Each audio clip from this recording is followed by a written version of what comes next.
கர்த்தருடைய நாம மகிமை அடைவதாக. இந்த நாளிலும் வசனத்துக்கு நேராக நாம் கடந்து போகலாம். வாசிக்கலாம். யோவானுக்கு எழுதின சுவிசேஷ புத்தகம் 2ஆம் அதிகாரம் 1 முதல் 6 வசனங்கள் வரை. 3ஆம் நாளிலே கலிலேயாவில் உள்ள கானா ஊரிலே ஒரு கல்யாணம் நடந்தது. இயேசுவின் தாயும் அங்கே இருந்தாள். இயேசுவும் அவருடைய சீஷரும் அந்த கல்யாணத்துக்கு அழைக்கப்பட்டிருந்தார்கள். திராட்சரசம் குறைவுபட்டபோது இயேசுவின் தாய் அவரை நோக்கி, அவர்களுக்கு திராட்சரசம் இல்லை என்றாள். அதற்கு இயேசு, ஸ்திரீயே, எனக்கும் உனக்கும் என்ன? என் வேலை இன்னும் வரவில்லை என்றார். அவருடைய தாய் வேலைக்காரரை நோக்கி, அவர் உங்களுக்கு என்ன சொல்லுகிறாரோ அதின்படி செய்யுங்கள் என்றாள். யூதர்கள் தங்களை சுத்திகரிக்கும் முறைமையின்படியே ஒவ்வொன்று 2-3 குடம் தண்ணீர் கொள்ளத்தக்க 6 கற்சாடிகள் அங்கே வைத்திருந்தது. 6 கற்சாடிகள் அங்கே இருந்தது. ஸோ இந்த நாளிலும் கூட நம்ம கேட்ட இந்த வார்த்தையின்படியாக 3ஆம் நாளிலே கலிலேயாவில் உள்ள கானா ஊரிலே ஒரு திருமணம் நடக்கிறது. இயேசுவின் தாயாகிய மரியாள் அந்த கல்யாண வீட்டில் இருக்கிறாங்க. இயேசுவும் அவருடைய சீசர்களும் அந்த திருமண வீட்டிற்கு அழைக்கப்பட்டவர்களாய் காணப்படுகிறார்கள். எல்லாரும் கடந்து போகிறாங்க. போன இடத்துல என்ன ஆயிடுச்சு? திராட்சரசம் குறைவுபட்டது. மரியாளுக்கு அந்த செய்தி வரவும் இயேசுகிட்ட போய் சொல்கிறாங்க, இது போல் திராட்சரசம் குறைவுபட்டுருச்சுன்னு. அதுக்கு இயேசு என்ன சொன்னார்? என் வேலை இன்னும் வரவில்லை அப்படின்னு சொன்னார். ஸோ அவருடைய வேலை வந்த பொழுது 6வது வசனம் சொல்லுகிறது, யூதர்கள் தங்களை சுத்திகரிக்கும் முறைமையின்படியாக ஒவ்வொன்றும் 2 அல்லது 3 குடம் தண்ணீர் நிரப்பத்தக்கதான 6 கற்சாடிகள் அங்கே இருந்ததாம். 6 கற்சாடிகள் இருந்தது. அந்த கற்சாடிகள் கல்யாண வீட்டில் இருந்தது உண்மை. ஆனால் அந்த கற்சாடி வெறுமையாக இருந்தது. அடுத்து கவனிக்கப்படாத ஒரு கற்சாடியாக இருந்துச்சு. யாருமே அதை கேர் பண்ணியிருக்க மாட்டாங்க. போய் கற்சாடியை போய் அதை எடுத்து போய் யாராவது பார்ப்பாங்களா? அதை போய் விசாரிப்பாங்களா? அதில் என்ன இருக்குன்னு பார்ப்பாங்களா? கிடையாது. அதில் ஒன்றும் இல்லை. அதில் திராட்சரசம் இருந்தால் கூட அது மதிப்பு என்ன பண்ணியிருக்கோம்? கூடியிருக்கும். அதுவும் இல்லை. சுத்திகரிக்கிறதுக்காக தண்ணி முன்னாடியே ஊற்றி வச்சுருந்தா கூட அதோட மதிப்பு கொஞ்சம் கூடியிருக்கும். அதுவும் இல்லை. வெறுமையான கற்சாடி, யாருமே கண்டு கொள்ளாத ஒரு கற்சாடி, 6 கற்சாடி அந்த இடத்துல ஓரமாக இருந்துச்சு. இயேசு சொல்கிறார் மரியாள்கிட்ட, என் வேலை இன்னும் வரலைன்னு சொல்லி. ஸோ அவரோட வேலை வரும் பொழுது 7வது வசனம் வாசிமா. இயேசு வேலைக்காரரை நோக்கி, ஜாடிகளிலே தண்ணீர் நிரப்புங்கள் என்றார். அவர்கள் அவைகளை நிறைய நிரப்பினார்கள். இப்போ ஆண்டவர் என்ன சொல்கிறாரு? வேலைக்காரங்களை பார்த்து ஜாடிகளில் தண்ணீரை நிரப்புங்கள் என்றார். அடுத்த வார்த்தை என்ன சொல்லப்பட்டிருக்கு பாருங்க, அவைகள் நிறைய நிரப்பினார்கள். கொஞ்சம் இல்லைங்க, நிறைய. அதாவது வந்து குறைக்குடம் தழும்புமா, நிறைகுடம் என்ன செய்யாதான்? தழும்பாதான். ஆனால் நிறைகுடம் மாதிரி நிறைய தண்ணீரை என்ன செய்கிறாங்க? அந்த வேலைக்காரங்க ஊற்றி என்ன பண்ணிட்டாங்க? ஃபில் பண்ணிட்டாங்க. வெறுமையாக இருந்த கற்சாடி இப்போ தண்ணீரால் நிரப்பப்பட்டுச்சு. அது மாத்திரமா? ஆண்டவர் இப்போ சொல்கிறாரு, பந்தி விசாரிப்பு காலத்தில் என்ன பண்ணுங்க? மொண்டு கொடுங்க அப்படின்னு வேலைக்காரங்கள்ட்ட சொல்கிறார். உடனே வேலைக்காரங்க என்ன பண்ணுறாங்க? அந்த வார்த்தையை கேட்டு என்ன பண்ணுறாங்க? அந்த ஜாடியில் உள்ள தண்ணீரை என்ன பண்ணுறாங்க? மொண்டு பந்தி விசாரிப்புக்கார இடத்துல கொடுக்குறாங்க. பந்தி விசாரிப்புக்காரர்கள் எடுத்துகிட்டு போகிறாங்க. எடுத்துகிட்டு போகும்போதே கொஞ்சம் டேஸ்ட் பண்ணிட்டாங்க. ஆனால் அங்கே பந்திக்கே போய் சேரலை. அதுக்குள்ளே என்ன பண்ணிட்டாங்க? டேஸ்ட் பண்ணுறாங்க. சூப்பராக இருக்கே, இது என்ன அருமை, முன்னாடி 2-3 பந்திக்கு முன்னாடி கொடுத்த திராட்சரசத்தை காட்டிலும் இது டேஸ்ட்டாக இருக்குதே அப்படின்னு சொல்லி என்ன பண்ணுறாங்க? உடனே மாப்பிள்ளை வீட்டாரை அழைக்கிறாங்க. மணவாளனை அழைச்சி என்ன சொல்கிறாங்க? இது வரைக்கும் எல்லாருமே ஃபஸ்ட்டு டேஸ்ட்டாக கொடுப்பாங்க. அப்புறம் ஆட்கள் அதிகமாகிட்டால் என்ன செய்வாங்க? தண்ணியை ஊற்றிடுவாங்க. தண்ணியை ஊற்றி சுவையை கூட்டுவதற்கு கொஞ்சம் சுகரை போட்டு ஏதாவது போட்டு என்ன பண்ணுவாங்க? ஏதாவது சமாளித்து கொடுத்துருவாங்க. ஆனால் நீங்கள் இதுவரைக்கும் இந்த திராட்சரசத்தை வைத்திருந்தீங்களே, முன்னாடி இருந்த ரசத்தை காட்டிலும் முந்தின ரசத்தை காட்டிலும் இந்த பிந்தின திராட்சரசம் சுவையுள்ளதாக இருக்குதுன்னு சொல்லி என்ன பண்ணாங்க? பாராட்ட ஆரம்பித்தாங்க. ஸோ இந்த நாளிலும் கூட இந்த கற்சாடிகளைப் போல நம்ம வாழ்க்கை கவனிப்பாரற்று வெறுமையாக கேட்பாரற்று இருக்குமானால், இன்னைக்கு தேவன் உங்களிடத்தில் சொல்லுகிற வார்த்தை, தேவன் உங்களை நிரப்ப போகிறார். ஆமென். அவருடைய நன்மையினால், அவருடைய ஆசீர்வாதத்தினால, அவருடைய சுகத்தினால கர்த்தர் என்ன செய்ய போகிறார்? உங்களை நிரப்ப போகிறார். எத்தனை பேர் விசுவாசிக்கிறீங்க? ஆமென். தேவன் நம்மளை நிரப்ப அவர் உண்மை உள்ளவர். இந்த 6 கற்சாடிகள் கவனிப்பாரற்று கிடந்தன. இன்னைக்கு நாங்கள் சொல்கிற வார்த்தை அதுதான்.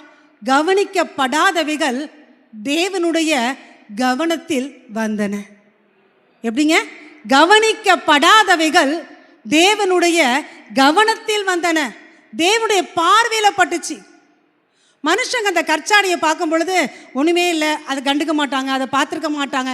சிலர் பார்க்க மாட்டாங்க, சிலர் பார்த்தாலும் அதை என்ன பண்ணிக்க மாட்டாங்க, கிட்டக்க கூட போயிருக்க மாட்டாங்க. ஏன்னா அது வெறுமை. அதே போல் தான் இன்றைக்கி நம்ம வாழ்க்கையில் ஒன்றுமே இல்லைன்னு தெரிஞ்சால் சொந்த பந்தங்கள் கூட நம்மளை என்ன செய்கிறதில்ல, மதிப்பதில்லை, நம்மக்கிட்ட என்ன செய்யறதில்லை, நெருங்கி வருவதில்லை. ஆனால் தேவன் அப்படி அல்ல. நம்முடைய வாழ்க்கையில் இருக்கிற வெறுமைகள், நம்மளுடைய வாழ்க்கையில் இருக்கிறதான இல்லாமைங்கிற சூழ்நிலைகள், நம்முடைய வாழ்க்கையில் இருக்கிற செயலற்ற தன்மைகள் எல்லாவற்றையும் மாற்ற இயேசுவாலே ஆகும். ஹல்லேலூயா. தேவன் மாற்ற உண்மை உள்ளவர். இந்த 6 கற்சாடிகள் கவனிப்பாரற்று எப்படி எங்கேயோ ஒரு மூலையில் கடந்துச்சு. மரியாள் சொல்லும்போது ஆண்டவர் சொல்றார், என் வேலை இன்னும் வரலை. ஆனால் அவருடைய வேலை வந்தபோது நான் சொல்கிறேன், அது கற்சாடியை தேவன் ஆசீர்வதிக்கும்படியான ஒரு வேலை, வெறுமையாக இருந்ததை தேவன் நிரப்பும்படியான ஒரு வேலை வந்த பொழுது யாரும் ஆண்டவர்கிட்ட சொல்ல வேண்டாம். ஆண்டவர் என்ன செஞ்சார்? வேலைக்காரர்களுக்கு கட்டளை கொடுத்தார். தண்ணி 2 குடம் 3 குடம்னு சொல்லி பிடிக்கத்தக்கதான அந்த கற்சாடிகள் நிறையப்பட்டன. வசனம் சொல்கிறது அது நிறைந்து வழிந்ததான். அது நிரப்பத்தக்கதாக கற்சாடிகள் என்ன பண்ணாங்களாம்? வேலைக்காரங்க தண்ணியை ஊற்றுனாங்களாம். இன்றைக்கி நம்ம வாழ்க்கை இன்றைக்கி ஆண்டவர் அப்படி தாங்க ஆஸ்வதிக்க போகிறார். எத்தனை பேர் விசுவாசிக்கிறீங்க? என் வாழ்க்கையை கர்த்தர் கண்டிப்பாக ஆசீர்வதிப்பார். அது வெறுமையாக இருக்குது. மனுஷனுடைய பார்வையில் அந்த கற்சாடி வெறுமை தான். மனுஷனுடைய பார்வையில் அந்த கற்சாடியில் ஒன்றுமே இல்லை தான். மனுஷனுடைய பார்வையில் அந்த கற்சாடியினால் பிரயோஜனம் இல்லை தான். ஆனால் என் தேவனுடைய பார்வையில் அந்த கற்சாடி பட்டுச்சு பாருங்க, தேவன் அந்த வெறுமையை மாற்றினார். ஆமேன். இந்த இடத்துல வந்திருக்கிற நீங்களும் நானும் யாருடைய பார்வையில் இருக்கிறோம்? தேவனுடைய பார்வையில்.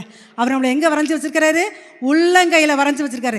என் உள்ளங்கையில் உன்னை வரைந்திருக்கிற. உள்ளங்கையில் இருந்தால் என்ன பண்ணுவாங்க? ஒரு நாளைக்கு எத்தனை முறை நம்மளை உள்ளங்கையை நம்ம பார்க்குறோம். சும்மா இருக்கும்போதே அப்படி கையை பார்க்குறோமே. அப்போ தேவன் எப்படியெல்லாம் நம்மளை பார்த்துக்கிட்டே இருக்கிறார் பாருங்க. ஸோ அப்படி உள்ளங்கையில் கர்த்தர் நம்மளை வரைஞ்சி வச்சிருக்கிறாரு. ஒரு நாளும் நம்மளை வெறுமையாய் தேவன் விடுவதில்லை. ஒரு நாளும் நம்முடைய வாழ்க்கையில் வறுமைகளை தேவன் அனுமதிப்பதில்லை. ஒரு நாளும் தரித்திரத்திலே தேவன் வாழ விரும்புவதில்லை. வசனம் சொல்கிறது, இஸ்ரவேலை ஆசீர்வதிப்பதே கர்த்தருக்கு பிரியம். ஆமென். உங்களை ஆசீர்வதிக்க தான் கர்த்தர் விரும்புகிறாரு. நீங்கள் சுகமாக இருக்க தான் கர்த்தர் விரும்புகிறாரு. நீங்கள் சந்தோஷமாக இருக்க தான் கர்த்தர் விரும்புகிறார். ஆனால் சில சூழ்நிலைகளில் நமக்கு நாமவே சில பிரச்சனைகள் இழுத்துக்கொள்கிறோம், கண்ணீரை வரவழைத்துக் கொள்கிறோம். ஆனாலும் அதை பார்த்து என் தேவன் அமர்ந்திருக்க மாட்டார். அவர் எழும்பி வந்து நமக்காக கிரியை செய்வார். ஆமேன். கடலும் கொந்தளிக்கிறதா, காற்று பயங்கரமாக அடிக்குதா, தேவன் என்ன சொல்வார்? இறையாதே, அமைதலாயிரு. ஆமேன். ஐயோ ஐயரே, நாங்கள் மடிந்து போகிறோம். சீசர்கள் சொல்கிறாங்க, உமக்கு கவலை இல்லையா? அவர் எழும்பினார். எழுந்து என்ன பண்ணார்? காற்றையும் கடலையும் பார்த்து இறையாதே, அமைதலாரு. அந்த காற்றை போல கடலை போல உங்கள் வாழ்க்கையில் இருக்கிற பிரச்சனைகளை போராட்டங்களை பார்த்து ஆண்டவர் இன்னைக்கு சொல்கிறார், இறையாதே, அமைதலாரு. எத்தனை பேர் விசுவாசிக்கிறீங்க? ஏன் வாழ்க்கையில் இருக்கிற பிரச்சனைகள், ஏன் வாழ்க்கையில் இருக்கிற போராட்டங்கள், ஏன் வாழ்க்கையில் இருக்கிற இயலாமைகளை பார்த்து தேவன் சொல்லுகிறார், இறையாதே, அமைதலாயிரு என்று சொல்லி. ஆமென். அவர் சொல்ல ஆகும், அவர் கட்டளையிட நிற்கும் அல்லவா? நம்ம வாழ்க்கையில் இருக்கிற சூழ்நிலைகளை ஆண்டவர் மாற்றுவாருங்க. கேட்பாரற்று கிடக்கு. இன்னைக்கு வாழ்க்கையிலே அப்படி தான் நிறைய பேரோட காரியம். குடும்பத்தில் என்னை கவனிக்க ஆள் இல்லை, என்னை பார்க்க விசாரிக்க ஆள் இல்லை, பிள்ளைகளை பெற்று வளர்த்தேன், திருமணம் பண்ணி கொடுத்தேன், ஆனால் அந்த பிள்ளைங்க என்ன செய்யலை, என்னை விசாரிக்கலைன்னு பெரியவங்க ஒரு பக்கம் நினைக்கிறாங்க. குடும்பத்தில் கணவன் என்னை விசாரிக்கலை, கணவன் என்னை சாப்பிட்டியான்னு ஒரு வார்த்தை கேட்க மாட்டேங்கிறாரு. இதே கணவன் சில சமயம் மனைவி தன்னை கவனிக்கலை அப்படிங்கிற சில சூழ்நிலைக்குள்ளாக நம்ம கடந்து போகலாம். இன்றைக்கி நான் உங்களுக்கு சொல்கிறேன், நம்முடைய வாழ்க்கையில் நம்மை விசாரிக்கிற ஒரே தெய்வம் இயேசு மாத்திரமே. ஆமென். ஆனாலும் கூட நம்ம கூட இருக்கிறவங்களை என்ன பண்ணணும்? விசாரிக்கணும். மனைவியை பார்த்து என்ன செய்யணும்? விசாரிக்கணும். சாப்பிட்டியாமா அப்படின்னு கேட்கணும். வெளியில் போன ஆம்பளை என்ன செய்யணும்? ஃபோன் பண்ணியாவது மனைவி என்ன பண்ணணும்? சாப்பிட்டியான்னு கேட்கணும். அதே போல் மனைவியும் கணவனை விசாரிக்கணும். வெளியூர் எங்கேயாவது போயிட்டாங்கன்னா, சாப்பிட்டீங்களாங்க, நேரத்துக்கு சாப்பிட்டீங்களா, மாத்திரையை போட்டிங்களா, எப்படி இருக்கீங்கன்னு என்ன பண்ணணும்? விசாரிக்கணும். ஒருத்தருக்கு ஒருத்தர் என்ன பண்ணணும்? ஒத்தாசையாக இருக்கணும். ஒருத்தர் நேசிக்கணும். பேசும் பொழுதே என்ன பண்ணக்கூடாது? பிரச்சனை வெடிக்கக்கூடாது. பேசும்போது என்ன பண்ணக்கூடாது? பக்தி விருத்தி இல்லாத வார்த்தைகள் என்ன செஞ்சிடக்கூடாது? வந்துடாதபடி தேவன் பாதுகாக்கணும். இந்த நாளிலும் கூட ஒருவரை ஒருவர் விசாரிக்கிற தன்மை நமக்கு வேணும். குடும்பத்திலையும் விசாரிக்கணும். குடும்பத்தில் இருக்கிறதான பெரியவங்களை விசாரிக்கணும். தேவன் உண்டு பண்ணின குடும்பத்தை நாம் என்ன செய்யணும்? சந்தோஷமாக வச்சுக்கிறதும் அதை சஞ்சலமாக வச்சுக்கிறதும் எங்கே இருக்கு? நம்மக்கிட்ட இருக்குன்னு சொல்கிறத காட்டிலும் நம்ம வார்த்தையில் இருக்குது. எங்கே இருக்குது? நம்ம வார்த்தையில் இருக்குது. குடும்பத்தை சந்தோஷமாக வச்சுக்கிறதும் சஞ்சலமாக வச்சுக்கிறதும் வார்த்தையில் இருக்குது. அந்த வார்த்தையை கேட்டால் குறைஞ்சாங்க போயிடுவோம். கேட்போம். பேசுங்க, குடும்பத்தில் பேசுங்க. மனைவி கோபமாக இருக்கிறாங்களா? போய் பேசுங்க. என்ன நடந்துச்சு? இப்போ என்ன நடந்துட்டு? பரவாயில்ல, உனக்கு பிடிச்ச மாதிரி நான் நடக்கிற விடு. உனக்கு இது பிடிக்கலையா? நான் இதை செய்ய மாட்டேன். உனக்கு இந்த நபர்கிட்ட நான் பேசுறது பிடிக்கலையா? நான் விட்டுறேன். மனைவியை சந்தோஷப்படுத்துங்க. வாழ்க்கை ரொம்ப ஆசீர்வாதமாக இருக்கும். அதே போல் கணவனுக்கு பிடித்தமானவற்றையும் மனைவி என்ன பண்ணணும்? செய்யணும். ஸோ இந்த நாளிலும் கூட கேட்பாரற்றதான, விசாரிப்பாரற்றதான, கண்டு கொள்ளப்படாததான அந்த கச்சாடிகளை தேவன் நிரப்பினது போல உங்கள் வாழ்க்கையை கர்த்தர் சந்தோஷத்தினால் நிரப்புவாராக. ஆசீர்வாதம் மாத்திரம் வாழ்க்கையில் இல்லைங்க, சந்தோஷமும் நமக்கு வேணும், சமாதானமும் இருக்குது வேணும். சொத்து பத்தெல்லாம் இருக்குது, தோட்டம் தரவு இருக்குது, பேங்க்கில் நல்ல பேலன்ஸ் இருக்குது, வீட்டில் கணவன் மனைவியும் ஒற்றுமை இல்லைன்னா, 2 பேருமே பேசிக்கலனா அதெல்லாம் இருந்து என்ன பிரயோஜனம்? பிரயோஜனமே இல்லை. ஸோ பொருளாதார ஆசீர்வாதத்தை காட்டிலும் குடும்பத்திலே சமாதானமும் சந்தோஷமும் ரொம்ப முக்கியம். ஸோ அந்த சமாதானத்தை காத்துக்கொள்ளுக்கு எப்படி இருக்கணுமா? நம்ம ஜாக்கிரதை உள்ளவர்களாக இருக்கணும். இந்த நாளிலும் கூட நம்முடைய குடும்பங்களில் வெறுமையாய் கிடக்கிற சமாதானத்தை, சந்தோஷத்தை கர்த்தர் நிரம்பி வழிய செய்வாராக. ஆமேன். நம்முடைய குறைவுகளை அவர் நிறைவாக்க விரும்புகிறார். வசனம் சொல்லுகிறது, அந்த ஜாடிகளில் தண்ணீரை நிரப்ப சொல்லி வேலைக்காரங்களுக்கு ஆண்டவர் என்ன பண்ணாராம்? கட்டளை கொடுத்தாராம். இன்னைக்கு நான் உங்களுக்கு சொல்கிறேன், உங்களுக்கு என்ன தேவையோ அதை கொடுக்கும்படியாக, உங்களுக்கு கிடைக்க வேண்டிய நன்மைகளை தரும்படியாக தேவன் தம்முடைய தூதர்களுக்கு கட்டளை இடுகிறார். எத்தனை பேர் விசுவாசிக்கிறீங்க? தேவன் தூதர்களை கட்டளை இடுகிறார். சங்கீதம் 91 சொல்லப்பட்டிருக்குல்ல, உன் பாதம் கல்லில் இராதபடிக்கு என்ன பண்ணுவாங்க நம்முடைய தூதர்கள்? நம்மளே தாங்குவார்கள் என்று சொல்லி. எல்லா சூழ்நிலைகளிலுமே தேவன் கட்டளை கொடுக்கிறார். ஜெபத்துக்கு பதில் வர கட்டளை கொடுக்கிறார். தேவன் ஆசீர்வாதங்களை, நன்மைகளை தருவதற்கு கட்டளை கொடுக்கிறார். நம்மளை வீட்டை சுற்றிலும் தேவனுடைய பாதுகாப்பு இருக்க கர்த்தர் கிருபை செய்கிறார். ஆமேன். பகல்ல மேக ஸ்தம்பம், இரவில் அக்கினி ஸ்தம்பத்தினால கர்த்தர் என்ன செய்கிறார்? நடத்துகிறவராய் அவர் காணப்படுகிறார். இந்த நாளிலும் கூட தேவன் வேலைக்காரர்களுக்கு கட்டளையிட்டது போல தன்னுடைய தூதர்களுக்கு கட்டளையிட்டு அவருடைய பிள்ளைகளை பாதுகாக்கும்படியாக தேவன் கிருபை செய்கிறார். ஆமேன். இந்த நாளிலும் கூட வெறுமையானவைகளை தேவன் நிறைவாக மாற்றுவார். அந்த திராட்சை ரசத்தினால் நிறைவுப்பட்டது. அடுத்து பாருங்க, அந்த வேலைக்காரனை சொல்லி மொண்டுட்டு போறாங்களா? அந்த திராட்சை ரசம் எப்படி இருக்கு? சுவையுள்ளதா இருக்கு. நம்ம வாழ்க்கை நிறைவா இருந்தால் மாத்திரம் போதாது, அது எப்படி இருக்கணும்? சுவை உள்ளதா இருக்கணும். அம்மா நல்லா இருக்கம்மா, வசதியா இருக்க, நான் கேட்டதெல்லாம் கிடைக்குது, சந்தோஷமா இருக்கு, நல்ல பிள்ளைங்க, நல்ல குடும்பம், வெரி குட். அது மாத்திரம் இல்லைங்க, நம்ம மற்றவர்களுக்கும் ஆசீர்வாதமாய் மாற கர்த்தர் கிருபை செய்வாராக. ஆமேன். எத்தனை பேர் விசுவாசிக்கிறீங்க? என்ன ஆண்டவர் மற்றவங்களுக்கு ஆசீர்வாதமாக மாற்றணும், மற்றவங்களுக்கு ஆறுதலாக நான் மாறணும். அதுதான் சுவையூட்டக்கூடிய ஒரு வாழ்க்கை. சுவை இருக்கணும் நம்முடைய வாழ்க்கையில். சுவை இல்லாத ஒன்றை நம்ம என்ன பண்ண மாட்டோம்? விரும்ப மாட்டோம்.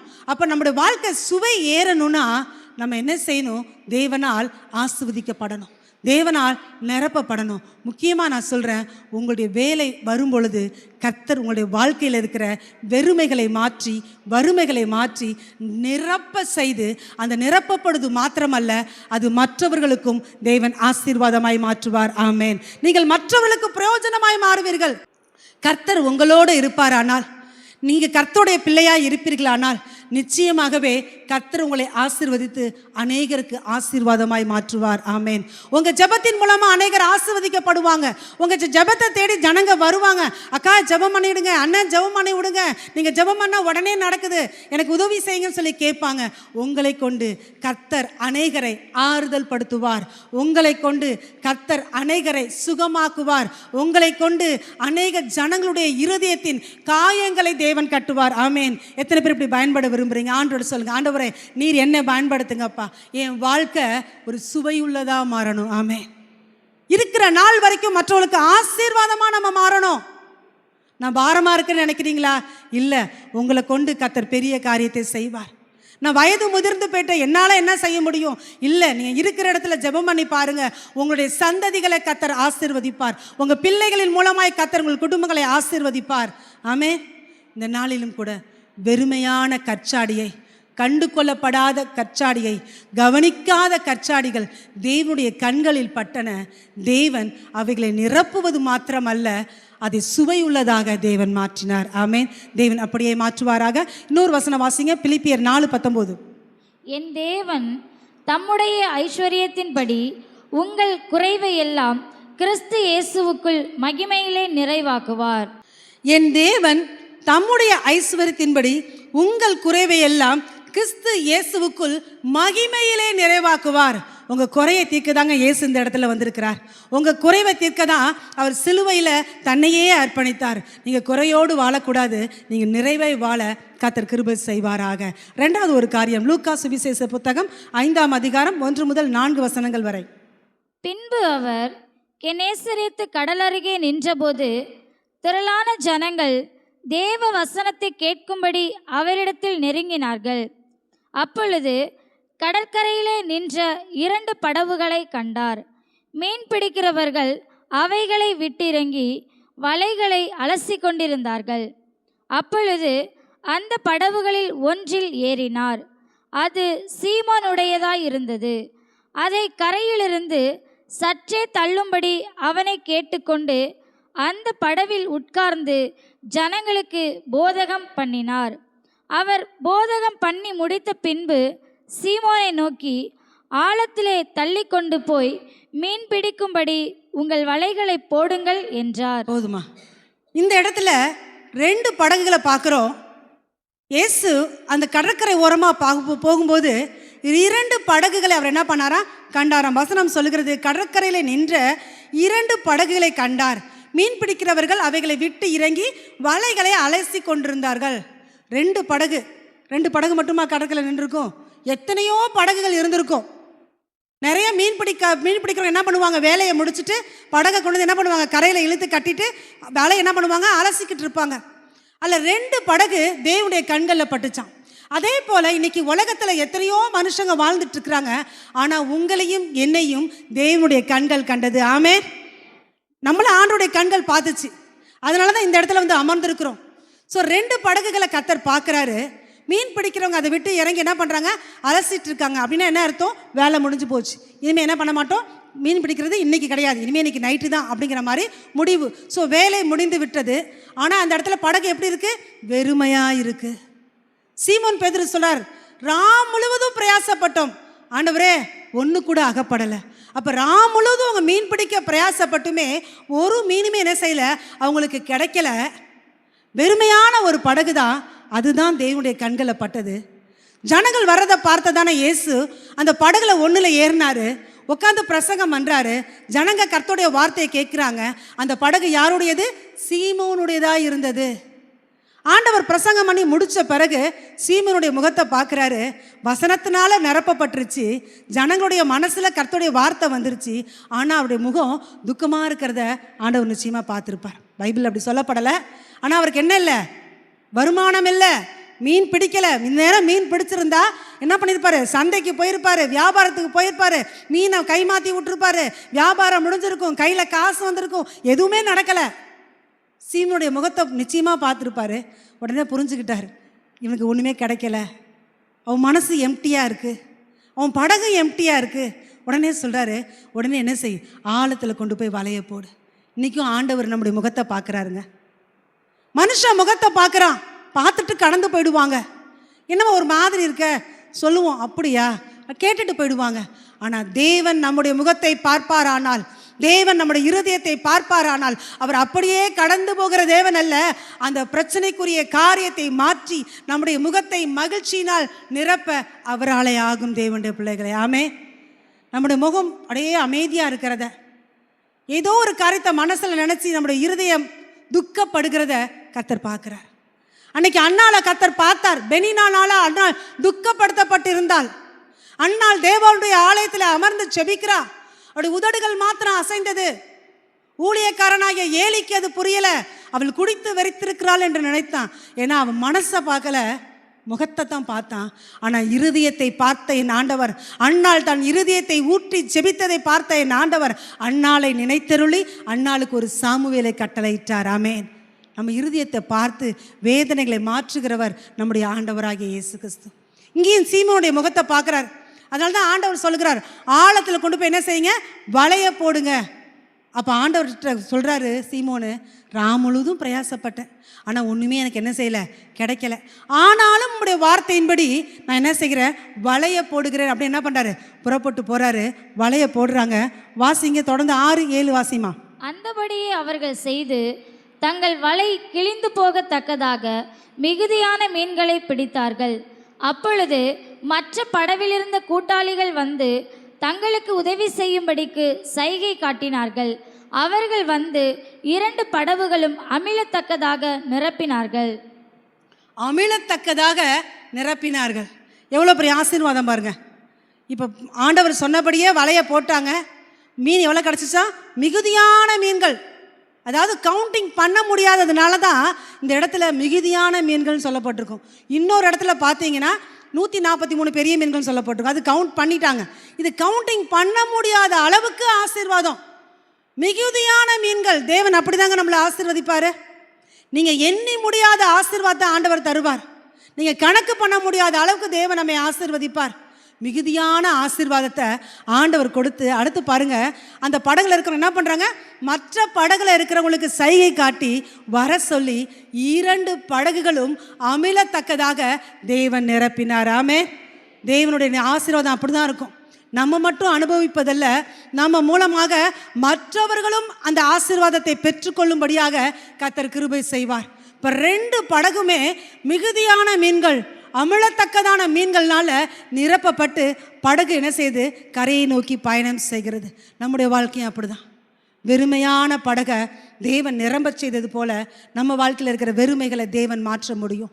நான் மாத்திரம் அந்த ஆசீர்வாதத்தை அல்ல, நம் மூலமாய் நம்முடைய வீட்டாரும் அந்த ஆசீர்வாதத்தை பெற்றுக்கொள்ள, நம் மூலமாய் அநேக ஜனங்கள் ஆசீர்வாதத்தை பெற்றுக்கொள்ள கர்த்தர் கிருபை தருவாராக. ஆமென்.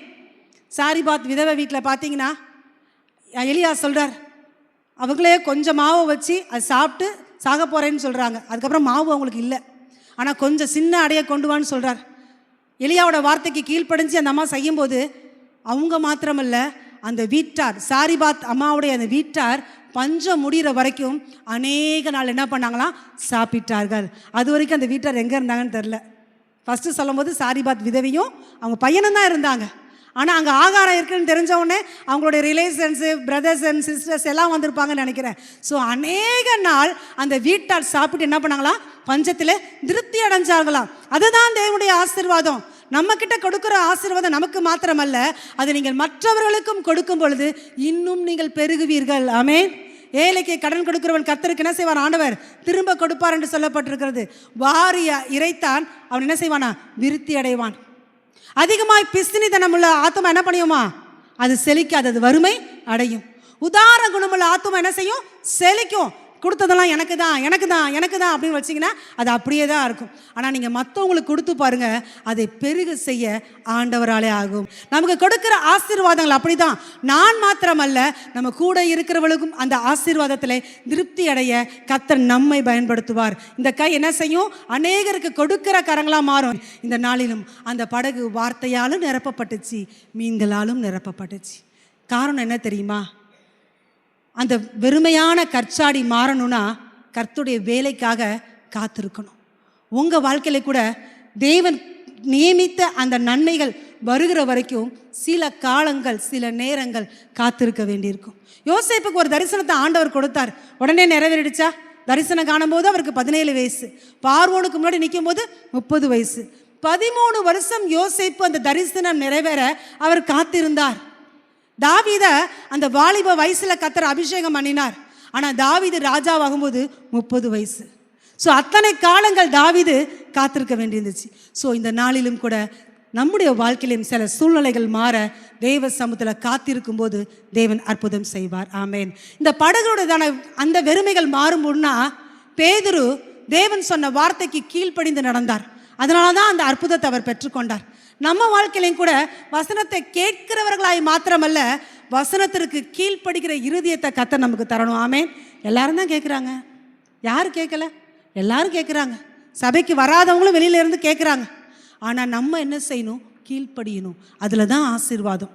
தேவன் சொல்லுகிற வார்த்தைகளுக்கெல்லாம் செவி கொடுக்கணும். அந்த வார்த்தைக்கு கீழ்ப்படிய கர்த்தர் நமக்கு கிருபை செய்யணும். சில கஷ்டமாக இருக்கும், கீழ்ப்படியவே முடியாது. ஆனால் ஆண்டவர்கிட்ட ஒத்தாசை கேட்கணும். எனக்கு உதவி செய்யுங்க ஆண்டவரே, இந்த வசனத்தின்படி கீழ்ப்படிய எனக்கு கிருபை தாங்க, இந்த வசனத்தின்படி நடக்க எனக்கு உதவி செய்யுங்க, உடைய வழியில் நடக்க எனக்கு கற்றுக் கொடுங்க ஆண்டவரின்னு சொல்லும்போது நமக்கு உதவி செய்ய தான் பரிசுத்த ஆவியானவர் நம்மோடு கூட இருக்கிறார். ஆமேன். அவருடைய வசனத்தின்படி நடக்கணும். அவருடைய வசனம் எப்படி இருக்கிறதா? நம்முடைய கால்களுக்கு தீபமும் நம்முடைய பாதைக்கு வெளிச்சமுமாக இருக்கிறது. இப்போ வசனம் இல்லாத வாழ்க்கை காரிருள். இந்த நாளிலும் கூட அவருடைய வசனம் மாத்திரமே நம்மை உயர்த்தும். அவருடைய வசனம் மாத்திரமே நம்மை பரலோகத்துக்கு கொண்டு போய் சேர்க்கும். அதனால கர்த்தருடைய வார்த்தைக்கு கீழ்ப்படியுங்கள். தேவன் உங்களை ஆசீர்வதிப்பார். ஆமென்.